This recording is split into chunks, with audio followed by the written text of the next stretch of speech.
Assalamualaikum warahmatullahi wabarakatuh. Perkenalkan, nama saya Rian Najib Ahmad dengan nomor NIM 225221218. Saya dari Prodi Akuntansi Syariah. Di sini saya akan membuat review jurnal terkait tugas akuntansi zakat dari Ibu Devi Narulitasari MSI. Di sini adalah jurnal kedua atau part 2. Di sini saya mengambil dari jurnal publikasi Emerald dengan judul Acceptance Model for Prediction Adoption of Zakat, Infak, and Sodakoh, atau biasa disebut dengan ZIS, Digital Payment in Generation Z. Jurnal ini yaitu dari Journal of Islamic Accounting and Business Research yang diterbitkan pada tahun 2022. Penulisnya Oktaviendi T. dan Muamal I. Akreditasi jurnal ini yaitu H2. Latar belakangnya yaitu penggunaan pembayaran digital semakin berkembang termasuk dalam transaksi zakat, infak, dan sodako.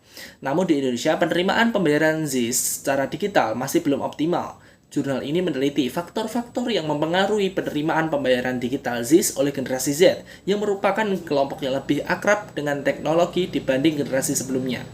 Penelitian ini mempunyai tujuan yaitu untuk menganalisis faktor-faktor yang mempengaruhi niat generasi Z dalam mengadopsi pembayaran digital ZIS dengan mempertimbangkan peran adoption readiness, perceived risk, trust, dan personal innovativeness terhadap behavioral intention. Metodologi penelitiannya yaitu menggunakan jenis penelitian kuantitatif dengan jumlah populasi yaitu semua generasi Z berusia 15-25 tahun dengan jumlah sampel sebanyak 314 responden yang memenuhi kriteria penelitian. Teknik pengambilan sampel pada penelitian kali ini yaitu pengambilan data dilakukan dengan kuesioner daring melalui Google Form yang disebarkan di grup WhatsApp dan media sosial lainnya. Variabel independennya yang digunakan dalam penelitian ini yaitu adoption readiness atau kesiapan adopsi, yang kedua yaitu perceived risk atau resiko yang dipersepsikan, yang ketiga yaitu trust atau kepercayaan, yang keempat yaitu personal innovativeness atau keinovatifan pribadi. Variabel dependentnya yaitu behavioral intention atau niat perilaku. Teknik analisis data meliputi 3 yaitu yang pertama analisis menggunakan Smart PLS untuk menguji hubungan antara variabel menggunakan SEM. Yang kedua yaitu Outer Model Analysis untuk menguji validitas dan reliabilitas konstruk. Yang ketiga yaitu Inner Model Analysis untuk menguji pengaruh variabel bebas terhadap variabel terikat. Subset penelitiannya yaitu mahasiswa generasi Z di Indonesia berusia 15-25 tahun.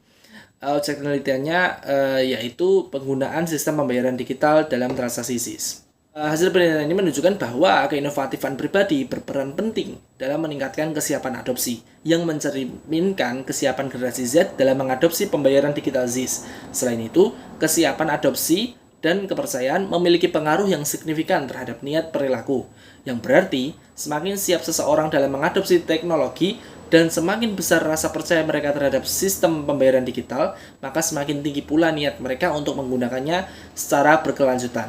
Sementara itu, risiko yang dipersepsikan tidak memiliki pengaruh langsung terhadap niat penggunaan, tetapi berdampak negatif pada kepercayaan.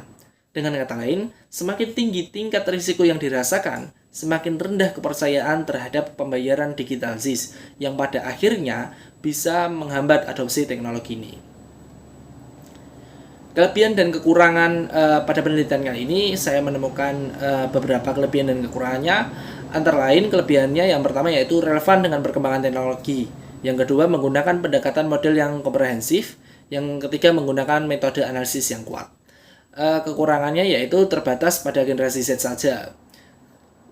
Yang kedua tidak membedakan antara pengguna aktif dan non-pengguna.